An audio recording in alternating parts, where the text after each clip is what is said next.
গুলশান কলোনির আতঙ্কের নাম মিনি ফিরোজ। এই মিনি ফিরোজের নামে থানায় দিস্তা দিস্তা অভিযোগ জমা পড়েছে, কিন্তু মিনি ফিরোজকে টিকিয়ে ছুঁতে পারেনি বাংলার পুলিশ। কেন? মিনি ফিরোজের মাথায় কার হাত? শুধু কি ভোটের অঙ্ক?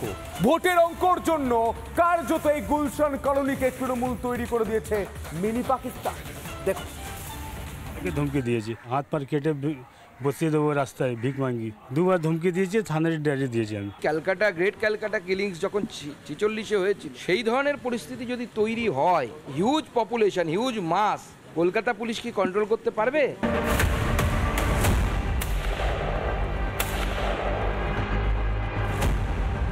আতঙ্কের নাম মিনি ফিরোজ। গুলশান কলোনির মস্তান, হুমকি, মারধর, ভুরি ভুরি অভিযোগ। তারপরও বহাল তবিয়তে থাকতো ফিরোজ। পুলিশও গায়ে হাত দিতে সাহস পেত না। মিনি ফিরোজের গুণে নুন দেওয়ার জায়গা নেই। শুনবেন তার আরও কীর্তিকলাপ।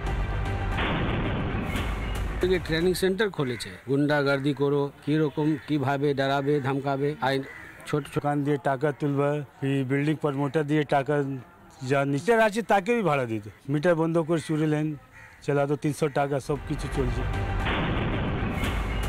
সবাই খোলা চোখে মিনি ফিরোজের দৌরত্ব দেখেছে। বুক চিতিয়ে হুমকি দিয়েও নাকি ঘুরে বেরিয়েছে। তাহলে পুলিশ এতদিন কি করছিল?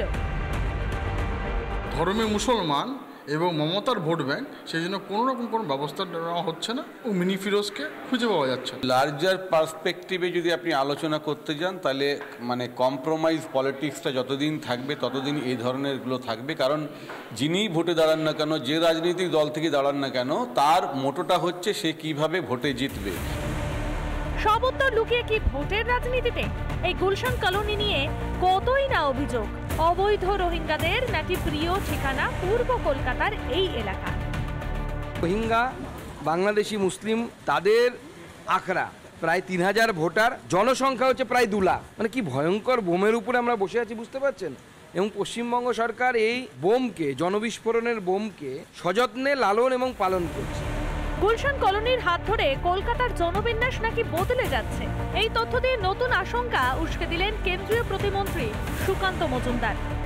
যদি না ভগবান করে, যদি ক্যালকাটা গ্রেট ক্যালকাটা কিলিংস যখন 46-এ হয়েছিল, সেই ধরনের পরিস্থিতি যদি তৈরি হয়, তাহলে পরে এই হিউজ পপুলেশন, হিউজ মাস, মব যদি রাস্তায় বেরিয়ে আসে, কলকাতা পুলিশ কি কন্ট্রোল করতে পারবে?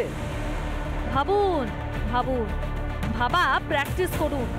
রিপাবলিক বাংলা। নানা ধরনের কন্টেন্ট দেখার জন্য লাইক করুন, শেয়ার করুন আমাদের ফেসবুক পেজ, সাবস্ক্রাইব করুন আমাদের ইউটিউব চ্যানেল। পাশাপাশি অন্যান্য ব্রেকিং নিউজের জন্য অবশ্যই চোখ রাখুন রিপাবলিক বাংলায়।